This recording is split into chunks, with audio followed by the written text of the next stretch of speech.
디모데전서의 이야기들은 바울이 디모데에게 보내는 서신의 내용입니다. 특별히 디모데에서 언급되는 교회들은 교회의 이야기는 에베소 교회를 이야기합니다. 에베소. 우리가 잘 아는 것처럼 에베소 교회 사람들의 특징이 있었죠. 여러분 생각나는 거 있습니까? 에베소 교인들 하면 떠오르는 우상 숭배, 신심이 참 좋았는데 그런데 우상 숭배가 굉장히 심했던 지역이다라고 이야기를 합니다. 바울이 오늘 이야기하는 것은 배교자에 대한 경고입니다. 배교자에 대한 경고. 다시 말하면 하나님의 말씀을 쫓는 우리가 있는 반면에 하나님의 뜻과 말씀이 아닌 다른 것을 쫓는 배교자들이 있을 때 그들에게 지금 말씀하는 첫 번째는 그러나 성령이 밝히 말씀하시기를 하고 시작을 합니다. 후일에 어떤 사람이 믿음에서 떠나 미혹해하는 영과 귀신의 가르침을 쫓으리라 하셨으니 성령이 무엇인가를 예언했다라고 말하는데 훗날에 누군가가 그 훗날이 언제인지 모르겠지만 어떤 사람들이 틀림없이 처음에는 예수를 믿는 믿음 가운데 살아가다가 어느 날에는 뜻밖에도 믿음을 저버리는 자가 생깁니다. 그걸 왜 예언했을까?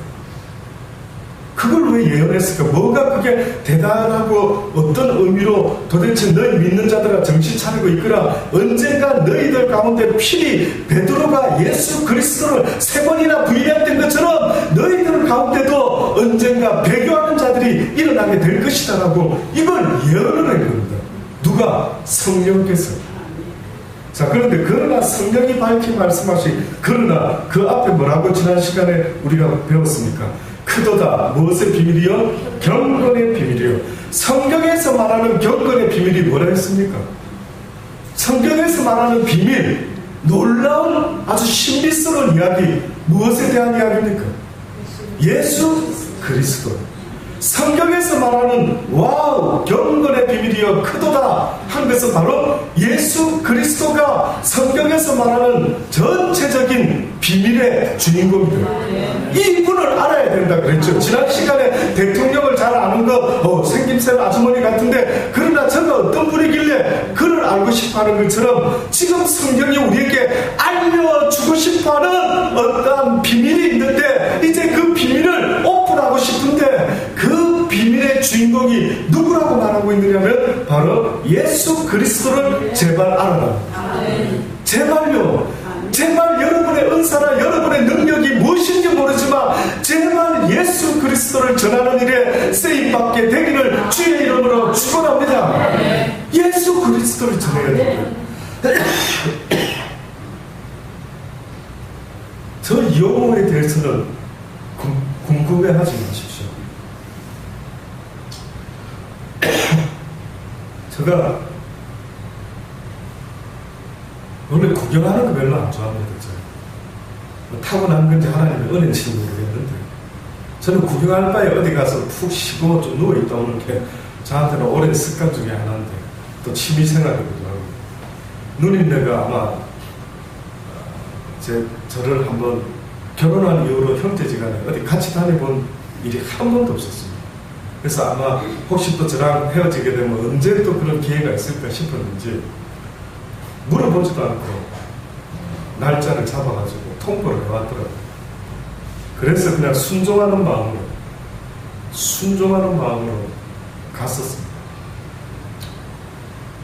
2박 3일, 3박 4일쯤이니까요. 단체 관광을 하는데 그 가이드 말로는 그러더라고요. 오늘 오신 손님들은 전생에 나라를 구하신 모양이다. 그러더라고요. 무슨 가이드가 무슨 저렇게 붕 띄우는 이야기라고. 그랬더니만 하는 말이 이제까지 한라산을 볼 수도 없었고 원체 비가 많이 와가지고 맑은 날이 거의 없었는데 요번에 오신 분들은 정말로 나라를 구하신 분입니다. 뭐 그런 이야기를 하면서요 2박 3일 동안 또 무슨 이야기를 하냐면 제주도에 딱 한 대가 있는 2층 버스가 6억짜리가 있는데 여러분들이 바로 그 한 대를 타신 주인공이십니다. 뭐 또 그렇게 또 붕 띄우고 올 때 마지막 날 택시기사를 통해서 한번 이제 자유관광처럼 이제 했는데 5시 반 비행기라 3시 반에는 다 끝내고 왔어야 되는데 갑자기 공항에서 연락이 오고요. 2시간이 연착이 됐으니 2시간 후에 뵙겠습니다 하고 연락이 오고 그러니까 택시기사도 아유 그런 여유가 있어가 참 좋습니다. 어떻게 보면은 시작부터 끝까지가 너무 좋은 날씨에 너무 모든 게 오늘 오신 분들은 다 나라를 보였다고 그럴 이야기를 하는 거예요. 속으로 이렇게 믿고 싶었습니다. 하나님이 나 때문에 이렇게 6억짜리 2층 버스도 타게 해주시고 아마 나 때문에 이 좋은 날씨를 주시고 다 나 때문에라고 생각을 했지만 이 몸이 따라주질 않는데 혹시 단체 관광 해보셨습니까? 저는 수학여행 때 빼고는 단체 관광이라고는 어른이 돼서 해본 적이 없었는데 제가 속으로 단체 관광도 건강할 때 해야지 건강하지 못했다가는 단체 관광하다가 관광이 아니라 완전히 몸살이 나겠구나 하는 생각이 들 정도로요. 쫓아다니면서 막 시간을 맞추면서 빨리 갔다 오셔야 됩니다. 어디 산에 일출봉 산에 올라갔다 내려오시라 가다 정말 혼자 중간에 내려오고 하면서도 했지만은 도무지 몸이 따라주지가 않아요. 그래서 여러분한테 목소리 좋게 잘 안 들리죠? 괜찮습니까? 양해를 구합니다. 목이 제가 원하는 대로 소리가 안 나더라도 새겨서 들으시길 바랍니다. 저는 그 생각을 했습니다. 그래, 이 땅이 좋으면 얼마나 좋겠는가. 제주도, 호주하고 비교하니까 제주도가 좋다고 전혀 저한테는 즐거움이 아니었어요. 저는 오히려 다들 호주로 한번 오시죠. 이러고 싶을 정도지. 언젠가 여기 계신 분들 중에 대부분이 한번 오실까 기대를 하면서 그때 관광이 뭔지를 제가 친히 앞장서가지고 여러분에게 한번 보여주고 싶은 그런 마음도 있습니다. 그런데 세상의 관광도 좋을 수 있고 한데 저는 한 가지 소망하는 관광이 있습니다. 어느 나라 관광인 줄 아십니까? 호주도 미국도 아니요 제주도도 아니에요. 하나님이 그렇게 약속하신 그 하나님의 나라. 언젠가 그 나라에 가게 되면 그것은 길도 화강암이 아니라 금과 은으로 황금길이 깔려져 있고 이 나라의 흔한 돌이 그 나라에는 금덩어리가 그 나라의 돌로 길가에 떨어져 있다라는 하니 세상에 정말로 가고 싶은 나라가 있다면 하늘나라 아니겠습니까? 여러분 그 나라를 손꼽아 기다리면서 혹시나 제가 제주도 다녀왔다니까 너무 부러워하는 분들이 없기를 주의 이름으로 권면합니다. 저는 그렇게 좋아하고 그 자체도 별로 지금까지도 남들 다 가는 그 성지순례 전 그것도 안 갔습니다. 그것도 못 가봤습니다. 그래도 거기에 대해서 더 좋은 하나님의 나라 보면 되지 무슨 성지순례 옛날에 있었던 그거 찾아가서 뭐 할 건가 싶은 생각도 들고요. 날마다 그 마음이 여러분 안에 충만하기를 주의 이름으로 축원합니다. 그 나라는 누가 갈 수 있는가 봤더니 오직 믿음으로 가는 나라가 바로 그 나라입니다. 오늘도 그 믿음의 말씀이 여러분 가슴 속에 뿌려지기를 주의 이름으로 축원합니다. 크도다 경건의 비밀이요 그렇지 않다 하는 이가 없도다. 그는 육신으로 나타난 바 되시고 영으로 어렵다 하심을 입으시고 천사들에게 보이시고 만국에서 전파되시고 세상에서 믿음 바 되시는 믿음의 주체가 되시고 영광 가운데서 문 천사들과 함께 문 증인들과 함께 그렇게 하나님의 나라에 올리신 놀라운 분이 계시다라는 거예요. 어떻게 이런 분이 있을 수가 있느냐는 겁니다. 세상에 어떻게 하나님께서 친히 인간의 육신을 빌려서 이 땅에 올 수 있을까? 어떻게 이런 일이 가능할까? 무엇 때문일까요? 이것은 바로 하나님의 사랑 때문입니다. 성경 전체의 주제가 뭡니까? 라고 말한다면 진짜 외국 사람들이 좋아하는 말 God is love라고 합니다. 하나님은 사랑이십니다. 그 사람들은 차에다가 스티커 붙이고 다니는데 보니까 꼭 붙여놓는 눈에 띄는 것 한 가지밖에는 없는 것 같아요. 거의 다가 그게 바로 God is love. 어느 교회 가도 앞에다 붙여, 어느 기독교인들 차에 보니까 붙여놓는 글 귀가 우리는 여러 가지 다양하게 있는데 이상하게도 그쪽 사람들은요 God is love라는 걸 그걸 좋아하더라고요. 그런데 진짜로 저도 말씀을 깨닫고 보니까요 정말로 하나님이 얼마나 우리를 사랑하셨으면 자기가 지은 창조물을 위하여 친히 죄값을 치리로 이 땅에 오셨을 거예요. 그래서 지금도 천사들이 너무나 궁금해하는 것은 하나님의 사랑은 도대체 어떤 사랑입니까? 그 하나님은 우리를 도대체 얼마나 사랑하고 있는가? 그러니 여러분 앞으로 사시면서요 하나님에 대한 사랑 알지도 못하면 어디 가서 사랑 이야기 하지도 마십시오. 누구한테 무슨 야 사랑은 이런 거야 그런 이야기 하지 마십시오. 함부로 여러분이 하나님의 사랑을 배우기 전에는 그 누구도 사랑은 이런 것이다 라고 그렇게 말하지 마십시오. 조금 전에 김일성 목사님하고 카톡으로 월요일날 만나기로 했습니다. 근데 뜻밖의 우리 김일성 목사님이 카톡에 쓰는 맨 마지막 멘트가 뭔지 아십니까? 목사님 사랑합니다. 그리고 좋아합니다. 존경합니다 하시는 말이에요. 하여튼 빠뜨리지 않는 단어 하나는 있는데 목사님 사랑합니다는 거예요. 놀랬습니다. 저는 놀랬습니다. 그냥 물어보고 싶어요. 월요일날 물어볼 겁니다. 사랑한다라는 말이 무슨 의미냐? 당신 목숨을 날 위해서 내놓을 수 있겠느냐? 나를 위해서는 아니지만 주님을 위해서 나를 사랑할 수 있겠느냐? 주께서 그 사랑을 위해 죽을 해도 당신은 정말로 죽을 각오하고 이렇게 목사님 사랑합니다 이렇게 쓰신 거냐? 물어보고 싶은 겁니다. 그런데 하나님은 그렇답니다. 사랑의 마지막 확증은 죽음이다. 와. 그래서 저는 어느 순간에 이 사실을 깨닫고 나서 교회에서 뭐 예배 마칠 때 형제님 사랑합니다, 자매님 사랑합니다. 예, 그리스도 안에서 사랑한다는 말이겠죠. 근데 그 말 뜻이 뭔지 아십니까? 내가 누구를 사랑한다는 그것은 곧 나의 생명까지도 내어 놓겠습니다 하는 뜻인 겁니다. 무엇을 위해서 생명을 바칠 겁니까? 바로 이 경건의 비밀 되시는 예수 그리스도를 전하는 그 일에 여러분의 사랑이 다 나타날 수 있게 되기를 간절히 주의 이름으로 축원합니다. 그 사랑 참으로 놀랍고 크거든. 찬양 한번 안 합니다. 같이 한번 하십시다. 우리 전도사님 주시고 갖고 있으시죠. 사실 이 찬양이요 그냥 부르면 좀 그러는지 모르겠는데 이 가사 좀 보십시오. 다 표현 못해도 나 표현하리라. 다 고백 못해도 나 고백하리라. 다 알 수 없어도 나 알아가리라. 다 담지 못해도 나 담아가리라. 그 사랑 얼마나 아름다운지, 그 사랑 얼마나 날 부욕해 하는지. 이 가사 하나하나가 여러분 방금 그 사랑이 나를 부욕해 한다 무슨 뜻인지 아십니까? 하나님의 그 사랑을 알고 나면은 이제 죽음에 대한 두려움이 사라지지 않습니까? 그 마음의 상태를 성경은 뭐라고 말하냐면 너희가 참으로 부요한 자가 되었다.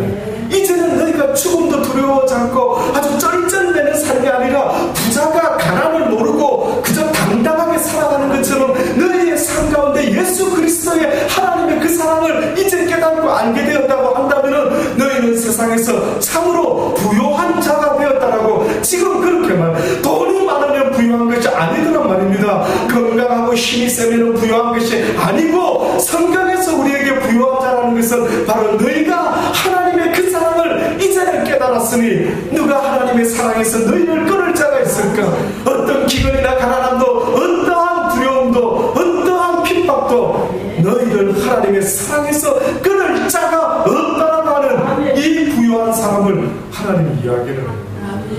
저는 부르다가 이 찬양을 속에 담고요. 야 나중에 기도할 때 부를까 언제 부를까 뭐 이런 생각을 하는데 갑자기 마음에 안 되겠다. 지금 부르고 기도할 때는 다른 찬양 부르야 되니까 하는 생각을 한 것입니다. 한번 이 찬양 여러분의 마음의 믿음의 고백이 되시기를 간절히 주의 이름으로 권면합니다.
찬양을 곡조붙은 기도를 하지 않습니다.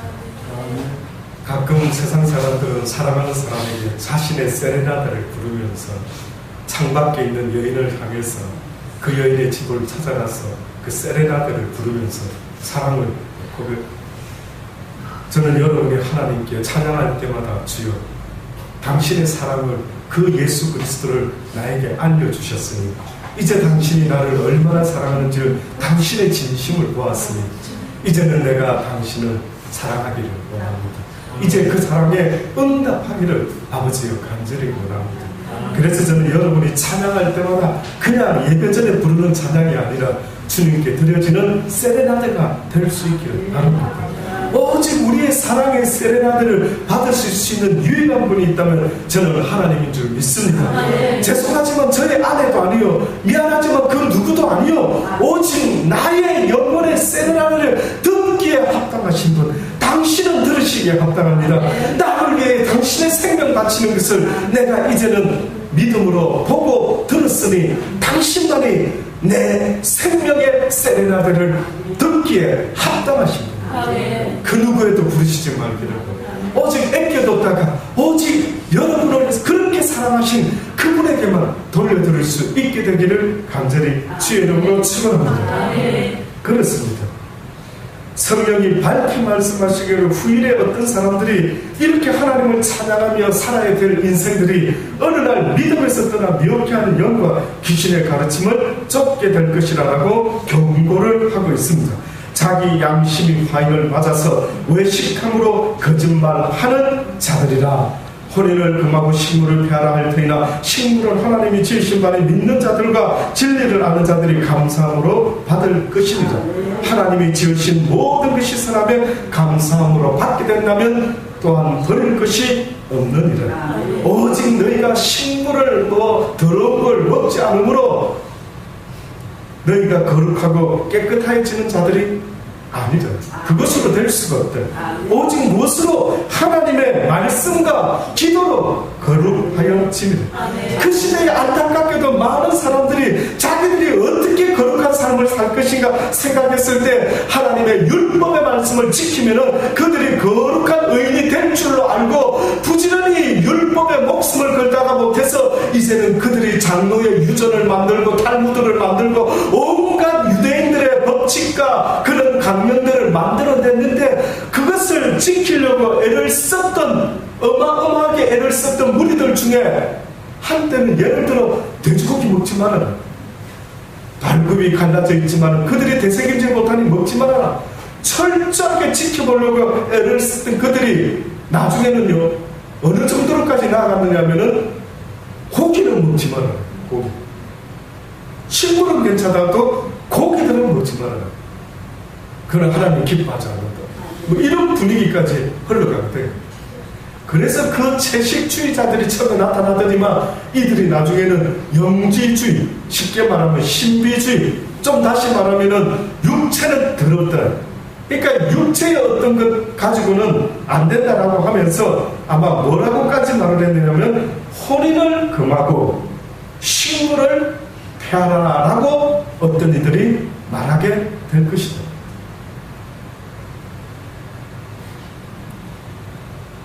그러나 이 모든 열심들은요 우리가 이룰 수가 없다라고 성경이 알려주고 있는 겁니다.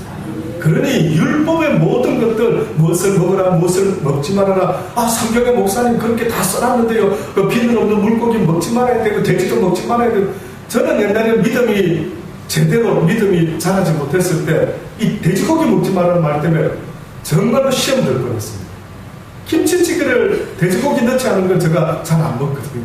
그래가지고 항상 김치찌개를 외국에서도 맛있게 잘 먹는데 어느 날 이 돼지고기에 탁 이렇게 마음에 와닿다 보니까요, 이 돼지고기 먹지 말아야 되는 거 아닌가? 마음이 탈 때는 그름하더라고. 자유가 안 되는 건가? 그럼 돼지고기뿐만 아니라 비늘 없는 가자미도 어떻게 보면 뭐가 될는지 뱀장어니 뭐니 피는 없는 고기도 먹지 뭐 또 안식일을 토요일을 지켜야 되겠고 아무것도 하지 말고 거룩히 지켜야 되겠고 뭐 온갖 것들에 마음이 불편하더라고요. 아 정말 이건가? 정말 그렇게 살아야 되는가? 지금도 저한테 어떤 분은요 카톡을 받는 분 중에 어떤 분은 지금도 저한테 그걸 질문하는 집사님이 계십니다. 얼마 전에 최근에 받은 것 중에 목사님 저희 교회에서는요 주일날 돈을 못 쓰게 합니다. 어떻게 하면 좋죠? 저는 돈을 써야 되는데 11조는 본교회만 내놔라 그렇게 가르치시는데 11조를 다른 교회에다 내면 안 되는 겁니까? 너무 어렵고 힘든 교회가 있어서 11조를 거기다 내려고 하는데 목사님 대답해 주세요. 제가 뭐라고 대답했을까?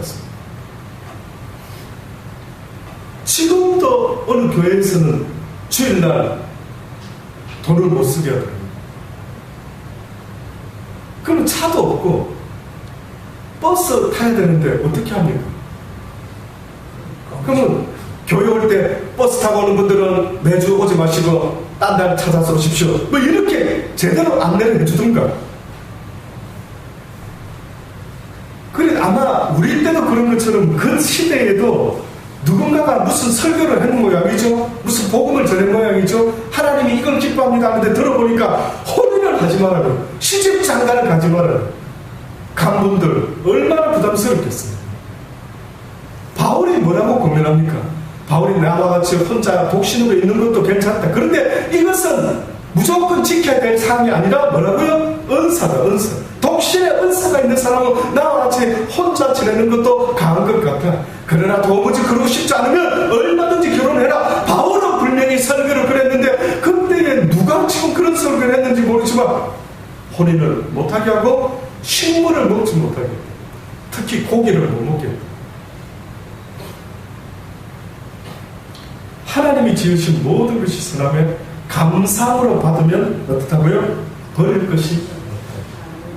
그래서 여러분 하나님을 위해서라면은 거짓말도 상관없다. 왜 아멘을 안 하시죠? 안 와닿지 않습니까? 지금 용 목사가 갑자기 무슨 이야기를 하나 뭐 그렇습니까? 그 단서를 붙였죠. 하나님을 위해서라면 나를 위해서 거짓말하는 그거는 문제가 심각하지만 하나님을 위해서 거짓말하는 것은 성경에는 그걸 거짓말이라 말하지 않습니다.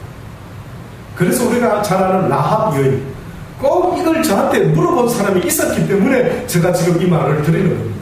어떤 사람이 그러더라고요. 목사님 성경에는 거짓말하지 말라고 하지 않았습니까? 그런데 성경에 보니 대표적으로 라합이라는 여인은 거짓말을 한 것을 봤습니다. 그가 정탐꾼이 들어왔는데도 불구하고 그 사람들이 물어봤을 때 야 여기 정탐꾼 들어온 적 없었느냐? 나 못 봤는데요. 모르겠는데 절로 갑니까? 저쪽으로 쫓아가 보시죠. 거짓말을 때려도 얼마나 잘 때렸는지 그래서 사람들이 정탐꾼들이 살지 않았습니까? 거짓말이었지요. 근데 오히려 그 라합 여인의 가정만 어떻다고요? 구원을 받았다. 하나님을 위한 거라면은 그것은 그 어떤 것도 뭐라고요? 죄가 아니다. 잊지 마십시오. 하나님이 법을 정하신 분입니다. 하나님의 인생을 죽이기도 하고 살리기도 하고. 그래서 저는 지금도 어떤 분들 저희 가족 중에 서울에 있는 가족 중에 아직도 기회쟁쟁합니다. 이제는 이해했다고 하는데 정말 그럴지는 모르겠지만 한때 저한테 아주 오래전에 호주로까지 찾아와가지고 여행 왔다가 물어본 첫 번째 자 마지막 질문이 뭐였느냐면 왜 하나님의 이스라엘 백성 한 민족을 위해서 수많은 민족을 죽입니까?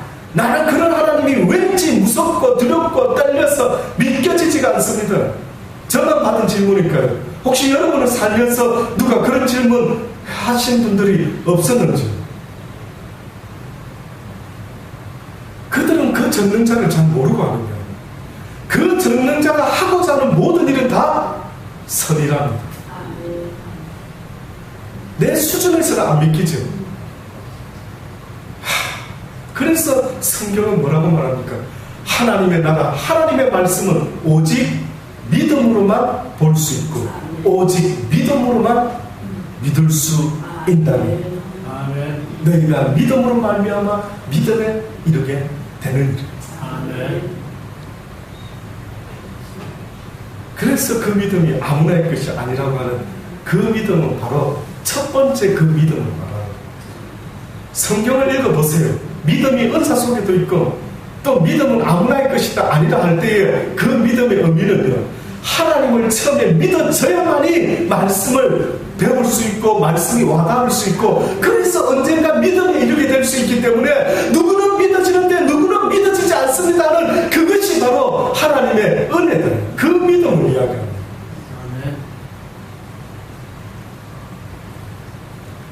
하나님의 말씀과 오직 무엇으로 거룩해진다고요?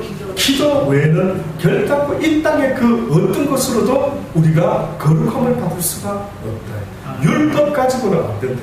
여기서 말하는 그 말씀이라는 것은 바로 하나님의 진리의 말씀을 말하는 것입니다. 양심의 화인이 맞아서, 잘 들어보세요. 할 이야기가 너무 많은데, 저는 너무 많은데 시간 되는 데까지 말씀을 드리기를 원합니다. 저는 이 말씀을 읽을 때마다 저 개인적으로요, 주여 아멘입니다. 어떻게 이 귀한 말씀을 이 부족한 인생에게 이렇게 깨우쳐 주십니까? 저는 그렇게 놀랍습니다. 저한테는 이 말씀이. 왜냐하면 자기 양심이 화인을 맞아서 외식함으로 거짓말하는 자들이라고 그랬습니다.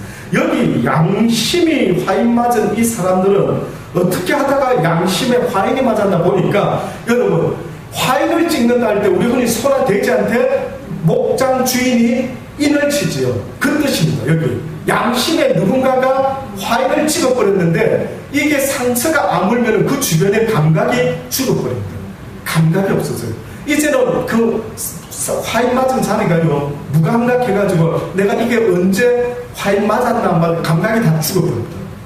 근데 여기 지금 보니까 어떤 인간들 중에 화인을 맞는 인간이 있답니다. 근데 무엇으로 인해서 양심에 화인이 뻥 쳐지는가 봤더니만 여기 보니 뭐라고 합니까? 어떤 사람이 믿으면서더라 뭐 하는 영과 무엇의 가르침을 쫓게 된다고요? 미혹해 하는 영과 귀신의 가르침을 쫓는다. 귀신의 가르침. 뜻밖이죠. 성경에서는 귀신을 복수로 쓰고 마귀를 단수로 씁니다. 뜻밖에. 하나님을 설명할 때는 God 할 때는 야훼 할 때는 복수를 씁니다. 그때는 그 의미 속에는 능력, 힘, 파워, 삼위일체 이런 이야기가 있어요. 그런데 뜻밖에도 귀신을 말할 때는 복수를 쓰고 마귀를 말할 때는 하나뿐인 마귀로 설명을 하는데, 결국은 이 의미는요, 모든 걸 다 생략하고 결론적으로 말하자면 어떤 가르침이냐 하면은 마귀를 숭배하게 만드는 가르침을 누가 가르치는가 봤더니만 귀신들이 가르칩니다. 뜻밖에도 귀신이 아니고 마귀가 아니고 귀신이라는 단어를 썼던 것은, 마귀는 예수님처럼 하나님처럼 딱 자기 한 자리에 앉아있고 누가 전도자로 쫓아다니는가 봤더니만 귀신들이 전도자의 사명을 다하면서 쫓아 돌아다니는데, 그들이 이야기를 듣게 되면 먼저 일어나는 증상이 있는데, 악한 진리를, 악한 비진리를 듣게 되면 뭐가 하나 증상이 일어난답니다. 근데 그 증상이 뭔지 아십니까? 양심이라는 것이 마비가 되기 시작합니다. 이단들 중에 굉장히 착해 보이고 좋아 보이지만 그 안을 들여다보면은요, 이단이 되었다라고 하는 것, 거짓 진리에 사로잡혀 있다라는 그들의 특징은 뭐냐면은요, 남을 배려하는 기본적인 양심은 없습니다. 한번 보세요. 자기들을 위해서라면 기존 교회까지 무너뜨려가지고 접수하겠다. 그래서 자기 편에 오는 자들은 엄청나게 웰컴하고 막 친절을 베푼데, 우리 편에 서지 않는 자들에 대해서는 어떻게 하는지 아십니까? 단호하게 정죄하고 판단하고 저주하고, 우리 외에는 그 누구도 구원받지 못해. 쉽게 말하면 그들의 특징은 뜻밖에도 양심이 무너집니다. 주님께서는 오히려 너희들이 하나님을 알지 못하는 그들을 위해서 끝까지 포기하지 말고 심판하지 말고 저주하지 말고, 그들을 위해서, 그들의 영혼의 구원을 위해서 네 목숨까지도 내가 나라고 이렇게 말하는데, 그들은 뜻밖에도 양심에 화인받은 증거가요 얼마나 이기적이고 이루어지고 얼마나 사납고 얼마나 교활하고 강교한지 이런 말씀을. 그래서 여러분 보세요. 하나님의 진리를 배우기 시작하는 사람은 눈물이 많아지고 하나님의 사랑의 진리를 배우는 사람의 그 양심은 회복되어가 이제는 나쁜 일을 해도 어떻게 덜덜덜덜 딴 것은 떨지 않는데 하나님의 진리를 배운 자들은 양심이 살아나가지고 이제는 그들한테요 나쁜 짓 해도 잘 못하는, 누구를 괴롭히려 해도 내가 그냥 당하고 말지. 안 그렇던가요? 그런데도 만약에 하나님을 안 오라하면서 조금도 손해보지 않으려고 하고 조금도 뭐 희생 안 하려고 하고, 그 무슨 진리를 내가 지금 배우고 있는지 스스로 돌아보니까. 그래서 바울이 너무나 의미심장하게 잘못된 진리를 배우는 자들이여 너희의 양심이 화인받는 것을 잊지 마라. 네 양심이 지금 누구 편인가 봐라. 개파파, 바울파, 이호모 목사파, 웃기는 이야기 그만해라. 이제는 나중에 그렇게 되다 보면은 나중에 내 편에 서지 않는 자들은 다 왼수가 됐거든요. 여러분이 배운 진리가 그렇습니까? 제가 이제 여러분에게 전했던 진리가 그런 것이었습니까? 우리는 오직 예수 그리스도 그분 편 외에는 그 누구도 편이 될 수가 없는 거예요. 단지 예수님의 편이 되든지 사단의 편이 되든지 둘 중에 하나밖에 없는 겁니다.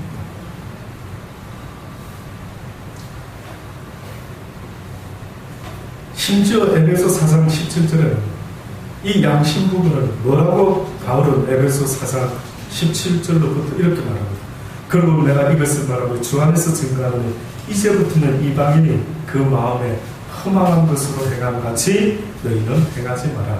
저희 총명이 어두워지고 저희 가운데 있는 무지함과 저희 마음이 굳어짐으로 말미암아 하나님의 생명에서 떠나 있도다. 그러면서 이제 화인맞은 양심이 어떻게 지금 표현되는지 들어보십시오. 저희가 감각 없는 자가 되어 자신을 방탕에 방임하여 모든 더러운 것을 욕심으로 행하되. 결국 그들이 양심에 화인맞은 자의 특징은 무엇을 힘써서 행한다고요? 무엇을? 모든 더러운 것을 어떻게 해요? 욕심으로 행한다. 여기 모든 더러운 것이라는 단어는 뭐라고 바꿔도 무방하냐면 자기를 위하는 모든 좋아 보이는 것들을 욕심으로 행하는 자들아, 너희의 양심이 화인맞고 너희의 양심의 감각이 무뎌지고 말았구나. 결국 양심에 화인맞은 자의 실질적인 모습은 남이야 어찌되든 말든 우리 이당만 잘 세워지면 되는 겁니다. 그래서 욕심껏 그들은 교주와 교회를 위해서 온 것을 다 바칠 수 있도록 그렇게 이야기를 합니다.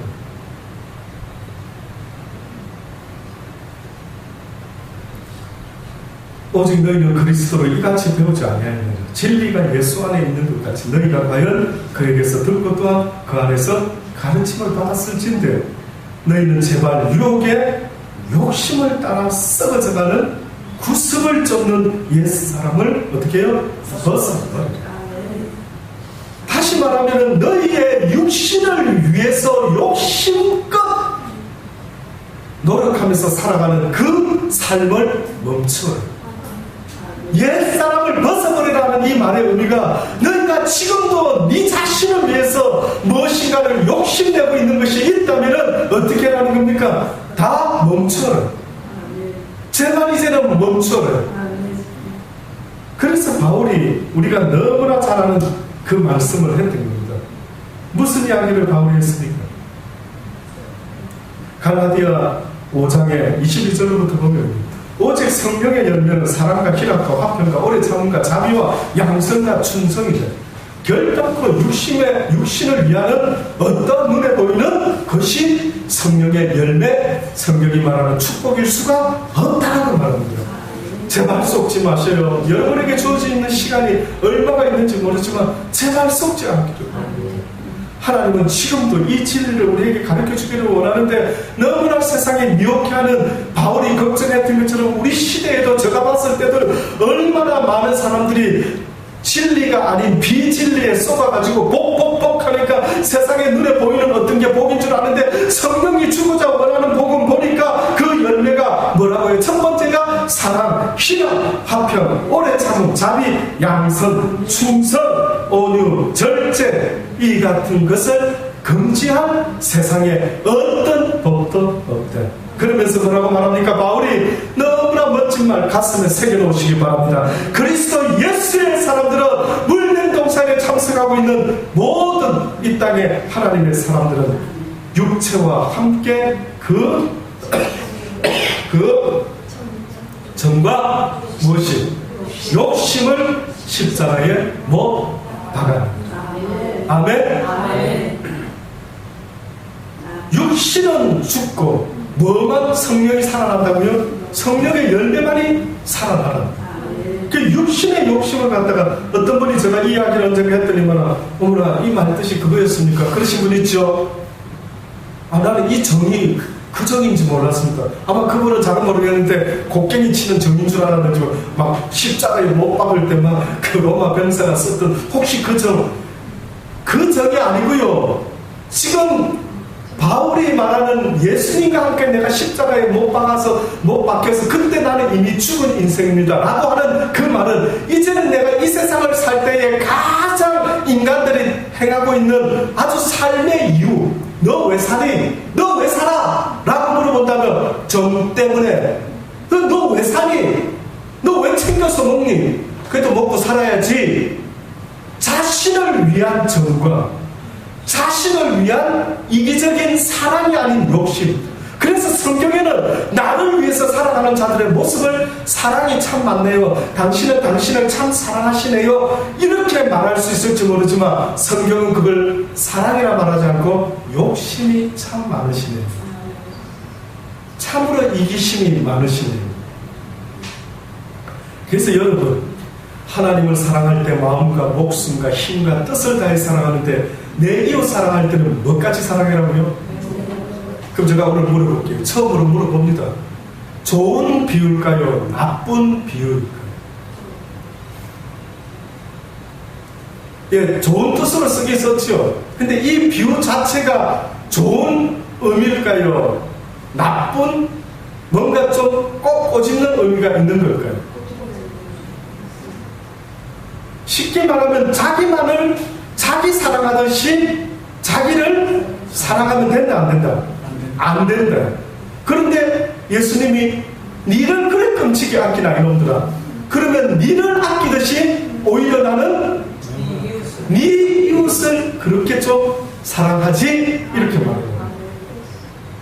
그랬더니만 누가 그렇게 사랑할 수 있습니까? 사람으로는 할 수 없을 때 누구나 할 수 있다고요? 하나님은 하실 수 있어요. 그 뜻은 뭘까요?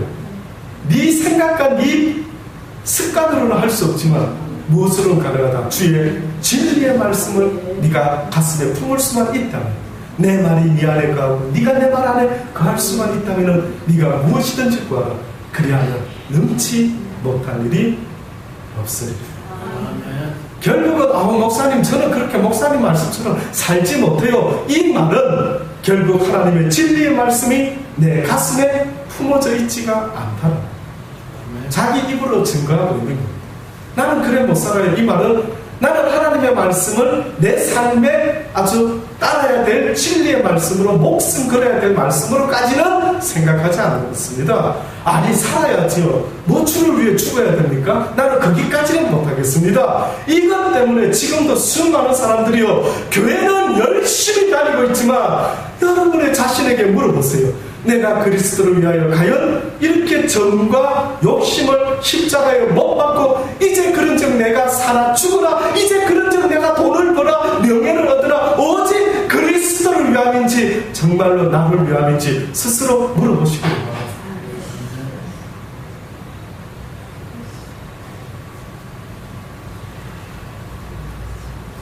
그래서 바울이 예수의 사람들은 육체와 함께 그 정과 욕심을 십자가에 못 박았다 하고 이렇게 분명히 선포합니다.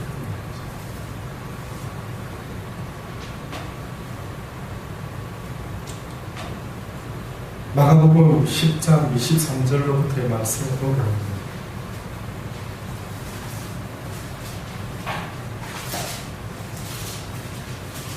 사람들이 방금 말씀드린 말씀입니다.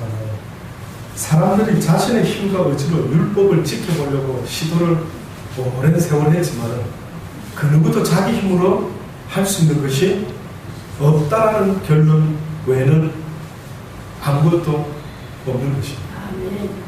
그러니 지금도 하나님의 말씀을 잘 배운 사람들은 율법으로는 나는 의인이 될 수가 없다. 또다시 말하면 하나님의 말씀을 내가 잘 안다라고 해가지고 그 지식의 말씀을 가지고 나는 의인이 될 수가 없다. 그래서 성경에는 오직 의인이라는 존재는 말씀을 많이 하는 바리새인과 율법학자가 아니라 누구라고요? 주의 말씀에 조그마라도 그 말씀에 순종하는 자가 바로 하나님이 기뻐하는 하나님의 사람들이라고 이야기를 합니다. 그 이야기를 마가복음 10장 23절로 보면 이렇게 이야기하는 장면이 나옵니다. 예수께서 불러보시고 제자들에게 이르시되 재물이 있는 자는 하나님의 나라에 들어가기가 심히 어렵다. 또다시 말하면 자기를 위하여 재물을 쌓은 자들은 하나님의 나라에 들어가기가 심히 어렵다. 자기에 대하여 부요하고 다른 사람에 대하여 가난한 이 세상적인 부자들은 너희가 나 여호와가 너희들에게 말하노니 너희 자신에게는 부요한 자가 되지 말고 너희 자신에게는 오히려 한 벌 옷밖에 없어도 머리 둘 곳이 없어도 그저 볼 때에 가난한 자같이 보일지라도 다른 이웃에 대하여 어떠한 자가 되라고요? 부요한 자. 비록 너는 지금 콩 한 조각밖에 없지만 그러나 그 이웃에게 네가 그 콩을 나누어 줄 수 있는 부요한 자가 돼요. 제가 최근에 어떤 분과 어느 목사님과 대화를 나누면서 희한한 것을 한번 이 말씀과 아주 동일한 이야기를 들은 적이 있습니다. 저도 나름대로 어떤 목사님들에게 저도 제 입장에서 할 수만 있다면 좀 이렇게 베풀 수 있으면 베풀어 보려고 애를 씁니다. 그럼 만약에 제가요 어떤 분에게 베풀었습니다.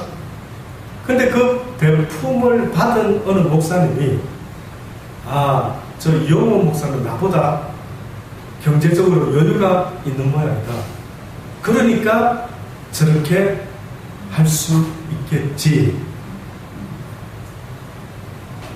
밥값 정도가 아니라 어떤 일이 있었기 때문에 어떤 이야기를 가지고 좀 대화가 됐습니다. 그런 식으로 이야기를 하는 거예요. 그래서 제가 그분에게 이렇게 말했습니다. 이용호 목사가 실질적으로 더 부자인지 아니면 그분이 실질적으로 나보다도 더 부자면서 혹시나 자기는 사람들에게 나는 가난했어 나는 도움이 필요하고 돈이 필요하고 누가 합니까? 당신이 하셔야 물어봤습니다. 그러니까 무슨 이야기냐면요 누가 나를 돈 있는 목사로 알까봐 누가 나를 혹시나 돈 있는 목사로 알까봐 뜻밖에도 돈이 없는 목사 흉내를 내고 있더라고요. 어떻게 생각하십니까? 과연 하나님을 없는 것에서 무에서 유를 만드시는 그 하나님을 믿노라는 그가 갑자기 하나님 앞에 너무 민망하고 부끄러워. 하나님은 하나님의 사람들에게 그래서 저는요 누가 제가 사겠습니다 제가 하겠습니다 저는 그분의 마음을 보는 거죠. 저분이 나보다 부장 같다 어느 순간부터 생각해 본 적은 별로 없습니다. 근데 뜻밖의 사람들은요, 거기까지 생각을 하는 것 같습니다. 틀림없이 나보다 부자일 거예요. 혹시 이제까지 살아오면서 그러면서 대접받은 일이 있는 사람들 주님 앞에 회개할 수 있기를 간절히 고민합니다. 나쁜 생각입니다. 악한 생각입니다. 비록 오늘 내가 먹을 것이 없다 할지라도 성경이 뭐라고 이야기합니까? 밤중에 누군가가 벌시 찾아와가 친구여 내가 여행 중에 너무나 배고프고 힘든 일이 있어서 먹을 걸 좀 주시오. 성경에 그 비유가 뭐 때문에 있는 줄 아십니까? 누군가가 피곤하고 힘들어서 먹을 것이 없어서 너희 집에 찾아와서 친구여 나에게 제발 먹을 것을 다오. 먹을 것도 물론 다 끝나고 다 정리되고 없는 상황인데 도무지 문을 열어줄 수도 없는 상황인데 그러나 뭐 때문에 인하여 일어났다. 그래서 그 사람이 일어나가 자기 집에 있는 먹을 것을 챙겨줬던가요? 성경에 뭐라고 써져 있습니까? 기억 안 나십니까? 무슨 성경 이야기 읽으시는데요? 뭘 가슴에 두는데요? 어떤 성경의 이야기가 그래 와닿으시는데요? 그 사람이요, 법된 사람이 여행을 와가지고 먹을 것 입을 것 달라 하니까 자기는 이미 잠자리에 들고 먹을 것도 그날 먹고 다 치우고 냉장고가 있는 게 아니고, 어떤 사람은 냉장고에서 꺼내주면 안 됩니까, 목사님? 그때 냉장고가 없었던 것 같습니다. 죄송한데. 그럼 그 사람이 어떻게 합니까? 친구지. 우리 집에 손님이 왔는데 정말 베풀 게 있어야 되는데 나 다 정리를 하고 베풀 게 없다. 혹시나 좀 남겨둔 거 있으면 내가 내 집에 찾아온 그 손님에게 내가 베풀 수 있도록 좀 나에게 꿔달라. 도대체 그 마음이 무슨 마음인가? 그래서 저는요, 어느 때 한때 어떤 YM에서 뭐 단기 선교 떠나고 배운 사람들 중에 다른 그런 분이 아닌데, 어떤 분들이 한때는요, 본인은 남한테 베푸는 건 생각도 안 하고 그저 선교하러 여행 떠난 데가 아무것도 안 가지고 떠나서 누군가가 나를 도와줘야 된다, 이 생각 속에서요, 그 생각까지 갈 것 같으면 누군가가 날 도와주겠지 생각하지 말고 아예 엘리야와 같이 까마귀가 나를 도와주시겠지 이 믿음으로 가든가. 사람만 쳐다보면 저 사람은 나보다 가진 게 더 있을 텐데 나 좀 안 도와주나, 이런 희한한 거지건성 같은 걸 가지는 걸 봤습니다. 죄송한데 그때는 말 못했습니다. 뭔가 말해줘야 될 것 같은데 뭐라고 지적을 못하겠더라고요. 희한한 근성이 들어붙은 겁니다. 그래서 목사 찾아와서 때로는 하는 사람들 중에 성경의 목사, 우리 가난한 사람 가르쳐 도와주라 하지 않았나? 네, 나는. 제가 어느 날 하나님께 기도 중에 여쭤봤습니다. 이런 인간을 어떻게 맞춤형으로 족쳐야 됩니까? 나와 상관없다. 하나님이 말하는 그들은 그런 이들이 아니다.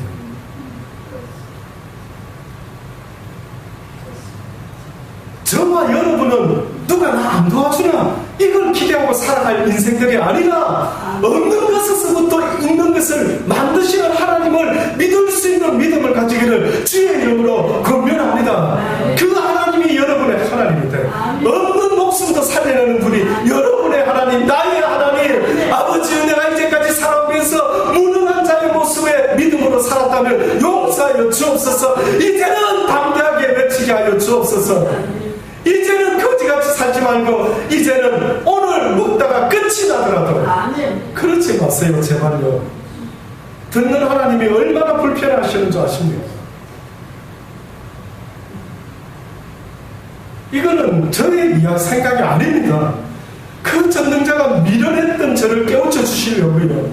어느 날 제가 육신의 연약함이 있었을 때, 너무너무 힘들었을 때 어쩌다 한국에서 오신 분을 만나면 저희 집에 오게 되면 제가요, 무슨 이야기 하다가 몸이 연약합니다, 하나님이 쳐놓으셨답니다, 뭐 이런 표현을 하니까 그분들이 무서워라, 목사님 하나님 무섭네요, 이런.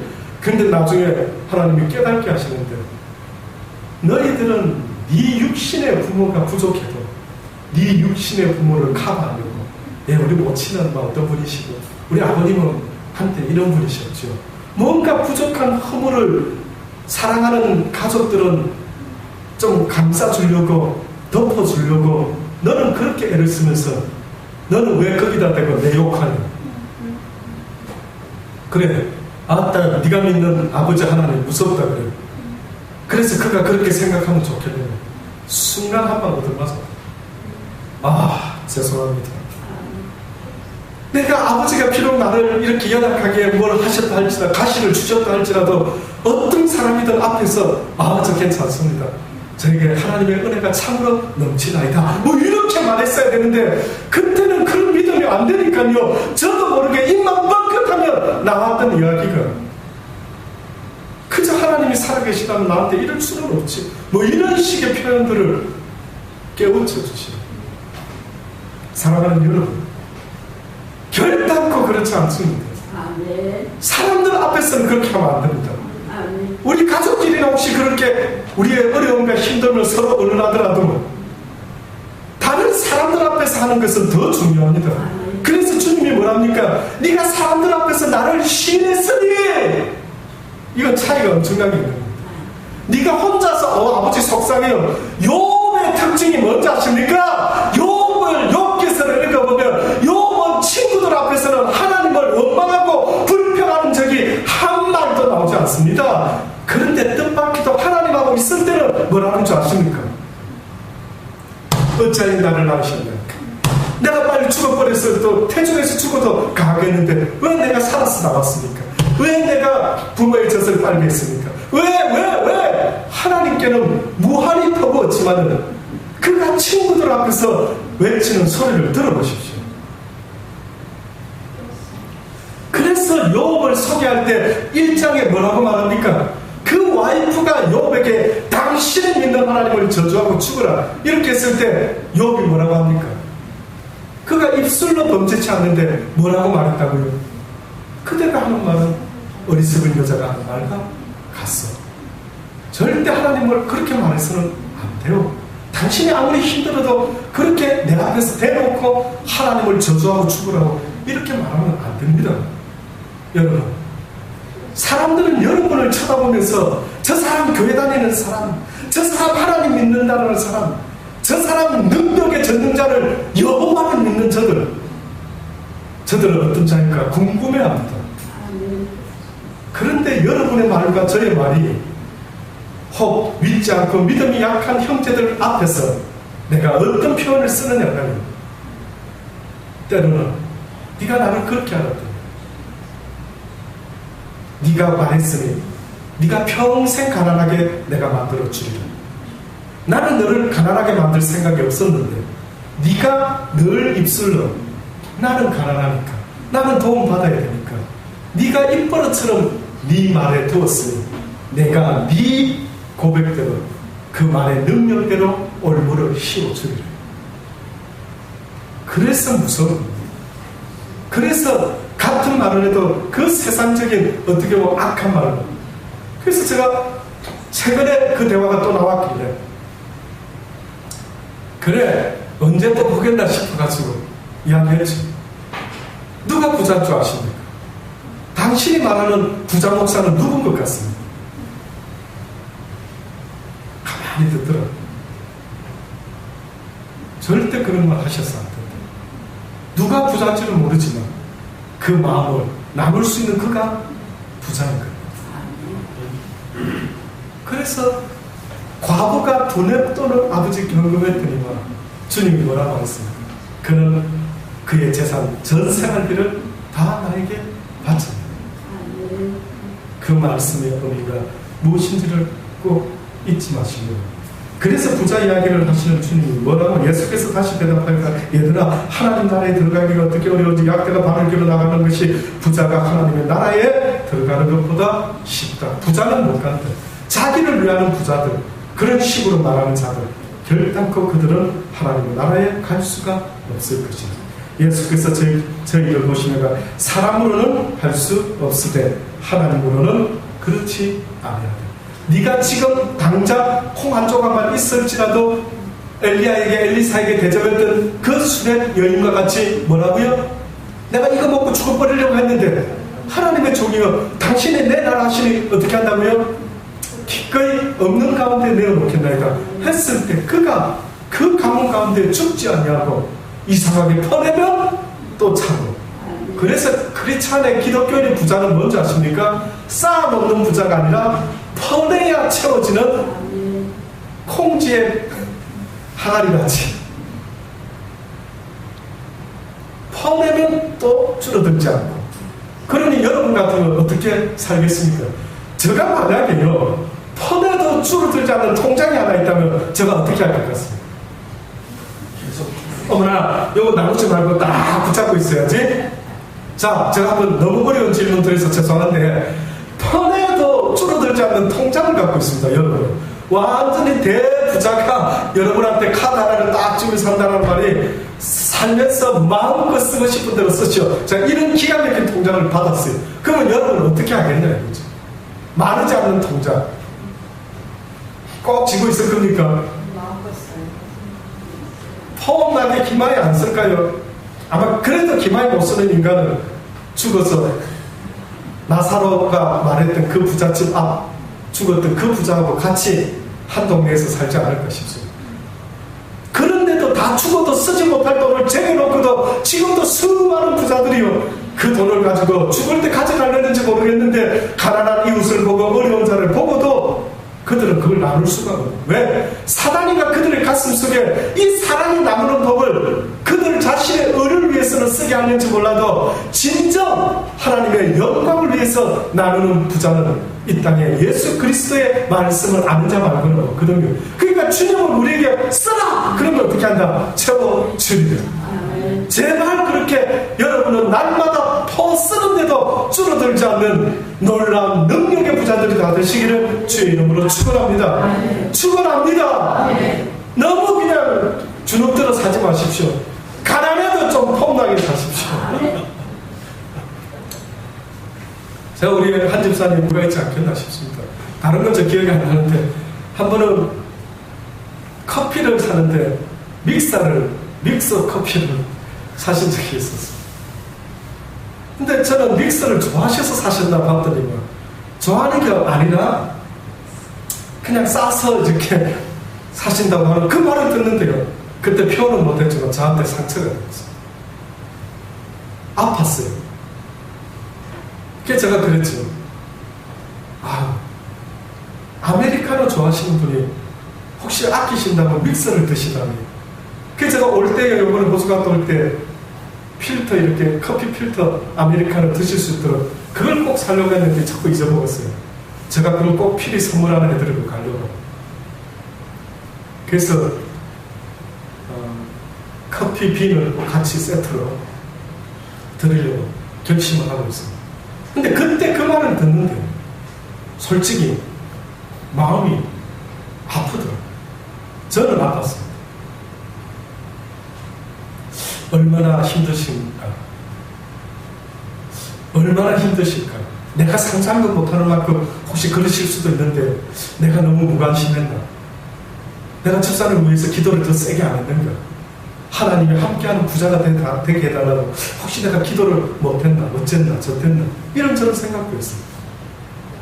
저는 우리 집사님이요 쌓아놓은 걸 없을지라도요. 그리고 자신에 대해서 그렇게 물론 가난하게 하시는 걸 하나님 기뻐하실 수도 있겠지만 그래도 하나님께 믹서 드시지 말고 아메리카노 드시면서 땡큐 가 하실 수 있기를 주의 이름으로 권면합니다. 안 그럴까요? 그렇지 않을까요? 그래서 저도 어느 순간부터 주님 내가 나를 위해서 땡꼬같이 하니까 나는 너무 억울합니다. 그렇게 이제 저는 체질이 땡꼬입니다 아버지. 그래서 저는요 라면 먹어도 상관없고요, 저는 여행을 안 해도 상관없고요, 저는 이거 아니어도 얼마든지 행복할 수 있습니다 라는 믿음을 하나님 앞에 보여드려야 되겠다라고 그전에는 그런 식으로 저도 하나님께 은근히 푸시하고 은근히 하나님께 나 힘들어요 당신 때문에 이런 표현을 하려고 했던 적이 있었어요. 이제는 그러지 않으려고. 이제는 그렇게 하지 않아요. 이제는 무엇을 먹어도 상관없고 나를 위해서는 상관없는데 내 입에서 땡큐가 안 된다면 무엇을 하더라도 하나님께 감사와 기쁨으로 나아가는 하나님의 아들이 딸이 되겠습니다라는 그 고백이 있기를 고민합니다. 정말입니다. 이 이야기는요, 제가 가슴 깊이 또 새기면서 나도 이렇게 살아야지 결심했던 부분. 누가 세상에 돈 좋아하지 않는 사람 누가 있습니까? 누가 귀하다고 여기지 않는 사람이 어디 있겠습니까? 그러나 주께서 부자가 하나님의 나라에 들어가는 것, 너 자신을 위하는 부자가 되지 말아라. 너의 소욕을 네 스스로 채우려고 하지 말아라. 너의 필요라는 것들은 내가 채울 것이니 너는 네 주변에 있는 사람들의 필요를 채울 수 있는, 그들을 살펴보면서 그들이 무엇이 필요한 자들인지를 돌아볼 수 있는 그 마음을 가진 자들이 되기를 원합니다. 저는 여러분의 마음까지 가난해지지 않기를 주의 이름으로 권면합니다. 베드로가 여쭤 가로되 보소서, 우리가 모든 것을 버리고 주를 쫓아내다. 예수께서 가라사대 내가 진실로 너희에게 이르노니 나와 이 복음을 위하여 집이나 형제나 자매나 어미나 아비나 자식이나 전토를 벌인 자는 금세에 있어 집과 형제와 자매와 모친과 자식과 전토를 100배나 받되 핍박을 겸하여 받고 내세에 영생을 받지 못할 자가 없느니라. 이 말에 얼마나 많은 사람이 시험 드는 줄 아십니까? 지금 제가 읽은 말이 얼마나 여러분 마음에 부담스러운 줄 아십니까? 여러분, 베드로가 지금 우리는 모든 걸 다 버리고 쫓았습니다 라는 그 대목만 쳐다보면 어머나 우리도 베드로처럼 다 버려야 되는 거 아닐까? 부담 안 되는가요? 저는 옛날에 부담되더라고요. 이게 무슨 뜻이지? 다 버리다. 그러면은 욥도 욥은 버리지 않고 다 뺏어가셨는데 나중에 갑절로 더 하신 것은 있었어도 스스로 다 버려요. 스스로 부모 형제 다 죽여라 이 말인가? 다 버려. 무슨 뜻이지 도대체? 이 말씀도 가슴에 새기시기를 권면합니다. 뭐라고 말씀하셨는 줄 아십니까? 모친과 자식과 전토를 받되 100배나 받되 핍박을 경하여 받게 될 것이래요. 내세에 영생을 받지 못할 자가 없다. 그러나 먼저 된 자로서 나중되고 나중된 자로서 먼저 될 자가 많으니라.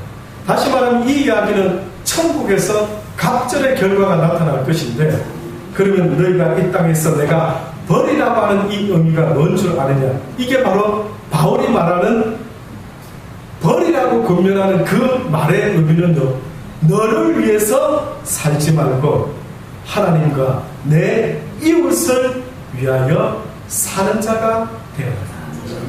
너와 네 가정을 위해서 살지 말고 너의 정과 가족을 사랑하는 그 사랑은 성경에서 사랑이라 말하지 않고 정이다라고 합니다. 맞죠? 인정합니까? 네. 여러분, 자식을 사랑한다는 것은 얼핏 보면 당연한 것 같은데 하나님이 보는 시각은 네가 네 자식을 위해서, 네 남편을 위해서, 네 아내를 위해서 사랑한다는 말을 그렇게 쉽게 해서는 안 된다. 그는 사랑이 아니다. 그는 정이다. 사랑과 가장 이 세상에서 유사품인 것이 있는데 조심해라. 그건 사랑이 아니라 정이다. 사랑은 적극적으로 나서서 행동하는 것이 사랑이라면, 정이라는 것은 마지못해서 밥 차려주고 마지못해서 자신 것만 아니면 갖다 버리겠는데, 저 영감택이 내가 딴 데 시집만 잘 갈 수 있다면 갖다 버리겠는데, 그런 관계는 사랑이 아니다. 이 말씀 또한 너희가 너를 위해서, 네 가족을 위해서 사는 자는 죽겠지만 주를 위하여 우선순위를 주님께 두고 네 육신의 정과 욕심을 버리고 살아가는 자기 부인의 삶을 사는 그들은 이 땅에서 뿐만 아니라 하나님의 나라에서도 그 상은 잃어버리지 않을 것이다. 언젠가 그 나라에서 만나기를 바랍니다.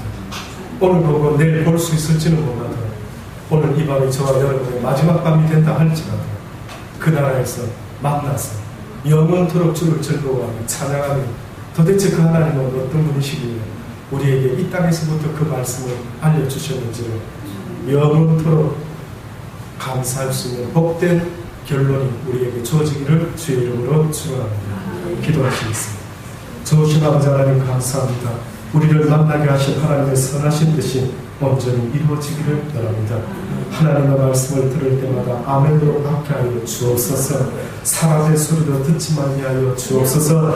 그 말씀을 붙잡고 하늘나라까지 영원토록 주님 앞에 설 수 있는 우리가 되게 하여 주옵소서. 세상이 참으로 흉흉합니다. 하나님께서 이 대한민국을 향하시는 그 마음이 심히 아버지 하나님 두렵고 떨립니다. 그러나 이 땅에는 아직도 수많은 사람들이 하나님의 움직임을 보지도 못하고 하나님의 마음을 듣지도 못하고 아버지의 진노의 잔이 어떻게 부어지는지 알지도 못하고 살아가고 있는 수많은 눈먼 자들을 긍휼히 여겨 주옵소서. 얼마가 우리에게 주어진 시간인지 알지 못합니다만 아버지여, 오늘 이 밤이 가장 은혜의 밤 되게 하여 주옵소서. 기도할 때에 우리에게만 맡기시지 말고 예수 그리스도를 도와서 땀방울이 핏방울이 되도록 기도하게 해주셨던 하나님의 성령의 도움을 간절히 바라고 원합니다. 그 천사들의 도움을 받기를 원합니다. 그리하여 나의 영혼뿐만 아니라 하나님의 뜻을 이루는 중보자의 기도를 할 수 있도록 은혜 베풀어 주옵소서. 예수님의 이름으로 감사하며 기도드리옵나이다. 아멘.